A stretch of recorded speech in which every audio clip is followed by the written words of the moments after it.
नमस्कार दोस्तों। तो दोस्तों कैसे हैं आप सब। दोस्तों फिर से आज आपको एक न्यू वैकेंसी के बारे में बताने जा रहे हैं। तो यदि आप लोग इंटरेस्टेड हैं जूनियर असिस्टेंट पोस्ट के लिए अप्लाई करने के लिए, तो आप लोग इस वीडियो को लास्ट तक देखें। जो भी इंपॉर्टेंट इन्फॉर्मेशन है सब कुछ आपको अच्छे से बता देते हैं। ओके, तो दोस्तों जैसा कि आप लोग देख रहे हैं कि ये वैकेंसी जो आई है वो university college of medical science में आई है। ये दिल्ली यूनिवर्सिटी के अंतर्गत आता है। तो यदि आप लोग चाहें तो इसका अप्लाई कर सकते हैं। और जैसा कि आप लोग देख सकते हैं कि इसका लास्ट डेट 9 अक्टूबर है। तो आप लोग जल्द से जल्द इसका अप्लाई कर लें।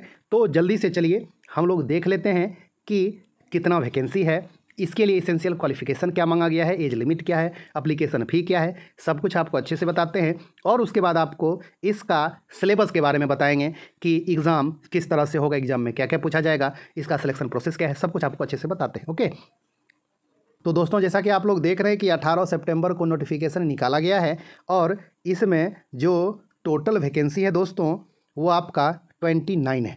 ओके, वैकेंसी बहुत ज़्यादा नहीं है, लेकिन वैकेंसी इसमें कम है तो अप्लाई भी कम ही होगा। ओके, तो यदि आपका प्रिपरेशन अच्छा है तो आप अप्लाई कर सकते हैं, आपका जॉब होने का चांस बहुत ज़्यादा होगा। ओके, हाँ, यदि आपका प्रिपरेशन नहीं है, उतना अच्छा भी नहीं है, तो फिर आप अप्लाई नहीं करेंगे तो आपके लिए अच्छा होगा। यदि आप SC ST कैटेगरी से आते होंगे तब आप अप्लाई कर सकते हैं, क्योंकि उसमें एप्लीकेशन फ़ी आपको नहीं देना पड़ेगा। ओके, तो आइए आगे आपको सब कुछ अच्छे से बताते हैं। तो दोस्तों सबसे पहले आप लोग ये देख लें कि किस पोस्ट के लिए वैकेंसी है। तो ये जूनियर असिस्टेंट के लिए वैकेंसी है। इसे आप JSA भी कह सकते हैं, इसे आप LDC भी कह सकते हैं ना। ये सेम लेवल का पोस्ट है। और जैसा कि आप लोग देख सकते हैं कि ये लेवल 2 का पोस्ट है। इसमें आप कैटेगरी वाइज वैकेंसी देखेंगे तो UR के लिए 9 है, SC के लिए 4 है, ST के लिए 2 है, OBC के लिए 8 है, EWS के लिए 3 है और दिव्यांग कैटेगरी के लिए 3 वैकेंसी रिजर्व है। ओके, तो आप लोग यदि चाहें तो अप्लाई कर सकते हैं यदि आप इंटरेस्टेड हैं तो। और अब आइए आपको बताते हैं कि इसके लिए इसेंशियल क्वालिफिकेशन क्या रखा गया है। दोस्तों आप लोग यहाँ पे देखें, इसके लिए एज लिमिट 27 ईयर्स रखा गया है। यदि आप OBC कैटेगरी से आते हैं, आपका एज 30 साल है, तब भी आप इसका अप्लाई कर सकते हैं। यदि आप SC ST कैटेगरी से आते हैं, आपका एज 32 साल है, तब भी आप इसका अप्लाई कर सकते हैं, कोई दिक्कत नहीं है। ओके, और जहाँ तक इसेंशियल क्वालिफिकेशन का बात है तो ओनली इसमें 12th पास मांगा गया है। और आपको टाइपिंग आनी चाहिए 35 का इंग्लिश में या फिर 30 का हिंदी में। तो यही इसके लिए इसेंशियल क्वालिफिकेशन है। तो यदि आप लोग 12th पास है तो आप इसका अप्लाई कर सकते हैं, यदि आपको टाइपिंग आती है तो। ओके, और इसके अलावा जैसा कि आपको बताए थे कि इसका अप्लाई का लास्ट डेट 9 अक्टूबर है। तो यदि आप लोग चाहें तो अप्लाई कर सकते हैं। अप्लाई ऑलरेडी स्टार्ट है। अप्लाई का लिंक आपको डिस्क्रिप्शन बॉक्स में मिल जाएगा, आप लोग वहां पे क्लिक करके डायरेक्ट अप्लाई करने वाली पेज पे पहुंच सकते हैं। ओके, और दोस्तों अब आइए आपको बताते हैं कि इसमें एप्लीकेशन फ़ी कितना रखा गया है। आइए आपको जल्दी से बताते हैं। दोस्तों यहाँ पे देखें, यदि आप UR हैं, OBC हैं, EWS हैं तो आपको 500 एप्लीकेशन फ़ी देना होगा। समझ में आ गया दोस्तों। इसके अलावा यदि आप SC ST दिव्यांग और महिला हैं तो आपको कोई भी एप्लीकेशन फ़ी नहीं देना पड़ेगा। ये महिला किसी भी कैटेगरी की हो सकती है, वो UR भी हो सकती है, OBC EWS कोई भी कैटेगरी का। ओके, कहने का मतलब यही हुआ कि UR OBC EWS के ओनली मेल कैंडिडेट को ही एप्लीकेशन फ़ी देना पड़ेगा। इसके अलावा किसी को भी एप्लीकेशन फ़ी नहीं देना पड़ेगा। समझ में आ गया दोस्तों। अब ये बात रही कि इसका एग्ज़ाम कहाँ होगा। तो इसका एग्ज़ाम दिल्ली NCR में ही होगा। समझ में आ गया दोस्तों। तो यदि आप लोग दिल्ली जाके एग्ज़ाम देना चाहते हैं तो आप इसका अप्लाई कर सकते हैं। ओके दोस्तों, अब आइए आपको बताते हैं कि इसका सिलेबस क्या रखा गया है, आपके एग्ज़ाम में क्या सब पूछा जाएगा। आइए आपको अच्छे से बताते हैं। उससे पहले आपको ये बता देते हैं कि अप्लाई करने के टाइम कौन कौन सा डॉक्यूमेंट आपको पास रखना पड़ेगा जो आपको अपलोड करना है। ओके, आइए आपको जल्दी से वो बता देते हैं। दोस्तों आप लोग यहाँ पे देखें, ये सब डॉक्यूमेंट आपको अप्लाई करने के टाइम अपलोड करना पड़ेगा स्कैन करके। तो सबसे पहले आपको proof of date of birth, मतलब 10th का सर्टिफिकेट या फिर बर्थ सर्टिफिकेट आपके पास है तो वो आपको अपलोड करना है। उसके बाद 12th का मार्कशीट आपको अपलोड करना है। उसके बाद आप लोग देखें, यदि आपके पास डिग्री होगा, यानी कि यदि आप ग्रेजुएट हैं तो उसका भी आप डॉक्यूमेंट स्कैन करके अपलोड कर देंगे। यदि आप ग्रेजुएट नहीं है तो कोई बात नहीं, अपलोड करने की ज़रूरत नहीं है। ओके, और यदि आप SC ST OBC और EWS कैटेगरी से आते हैं तो वो आपको कास्ट सर्टिफिकेट अपलोड करना पड़ेगा। यदि आप दिव्यांग हैं तो दिव्यांग का सर्टिफिकेट आप अपलोड करना पड़ेगा।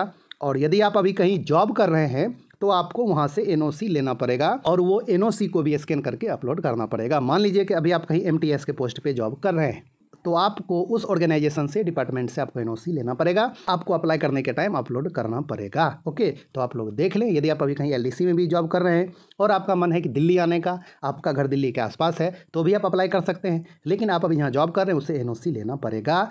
9 अक्टूबर से पहले आपको एनओसी मिल जाना चाहिए। इसके अलावा आपके पास एक्सपीरियंस सर्टिफिकेट है तो वो भी अपलोड कर सकते हैं, और कोई डॉक्यूमेंट आपके पास है जैसे कंप्यूटर का सर्टिफिकेट वगैरह होगा, डीसीए का, तो वो भी आप अपलोड कर सकते हैं, कोई दिक्कत नहीं है। ओके दोस्तों, अब आइए आपको बताते हैं कि इसका सिलेबस क्या है, एग्जाम में क्या सब पूछा जाएगा। आइए आपको जल्दी से बता देते हैं।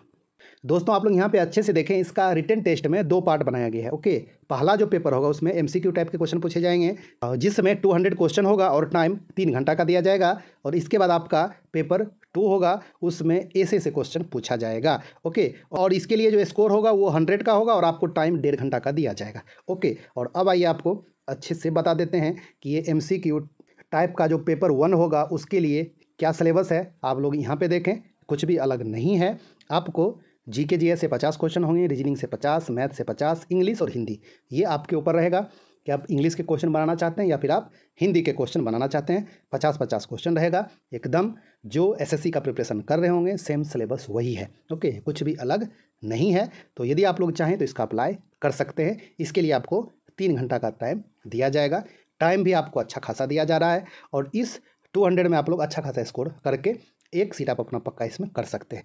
और इसके बाद जो पेपर 2 होगा, इसमें ऐसे लेटर राइटिंग से क्वेश्चन पूछा जाएगा और 100 स्कोर का ये होगा। लेकिन एक चीज़ यहाँ पे गड़बड़ क्या कर दिया है कि यहाँ पे 1 घंटा लिखा है और ऊपर में आप देखेंगे तो यहाँ पे 1.5 घंटा यहाँ पे मेंशन कर दिया है। अब थोड़ा सा मिस्टेक तो इसमें हुआ है, अब क्या सही है आप लोग ये 1 घंटा को फाइनल मान के रखें तो आपके लिए अच्छा रहेगा, क्योंकि इसमें ज़्यादा तो होता नहीं। जनरली देखा जाता है कि एक ऐसे और एक लेटर से क्वेश्चन रहता है ना, तो यही इसमें भी होने वाला है। तो 1 घंटा इसके लिए काफ़ी होता है।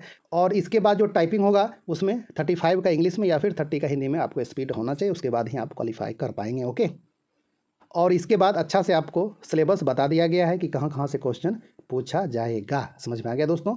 तो आप लोग देख लें कि आप अप्लाई करना चाहते हैं या नहीं। पेपर जो होगा वो बाइलिंगुअल होगा, इंग्लिश और हिंदी दोनों में होगा। आप चाहें तो इंग्लिश में बना सकते हैं या फिर आप हिंदी में। पेपर 1 पेपर 2 दोनों बाइलिंगुअल होगा। समझ में आ गया दोस्तों? तो आप लोग देख लें कि यदि आप इसका अप्लाई करना चाहते हैं, आप इसका एग्ज़ाम देना चाहते हैं, तो आप अच्छे से देख लें। ओके, और जहाँ तक निगेटिव मार्किंग का बात है तो इसमें 1/4 निगेटिव मार्किंग है ओनली पेपर 1 में। ओके, पेपर 2 जो ऐसे राइटिंग होगा उसमें कोई भी निगेटिव मार्किंग नहीं है। समझ में आ गया दोस्तों? और आपका जो मेरिट बनाया जाएगा वो पेपर 1 और पेपर 2 दोनों के स्कोर के आधार पर आपका मेरिट बनाया जाएगा। ओके, तो दोस्तों यही इसका सिलेबस है। आप लोग देख लें कि आप इसका अप्लाई करना चाहते हैं या नहीं करना चाहते हैं। यदि आपका प्रिपरेशन अच्छा खासा है, आप सोच रहे हैं कि GK GS, reasoning, math, English या फिर हिंदी में आप अच्छा स्कोर कर सकते हैं, तो आप जरूर अप्लाई करें और अपना एक सीट पक्का करें। तो दोस्तों जो भी इंपॉर्टेंट इन्फॉर्मेशन था आपको देने का कोशिश की। यदि इसके अलावा आपके मन में कोई डाउट है तो आप कमेंट्स करें, रिप्लाई देने का कोशिश करेंगे। तो दोस्तों मिलते हैं एक अच्छा खासा वीडियो लेकर, तब तक के लिए धन्यवाद, नमस्कार।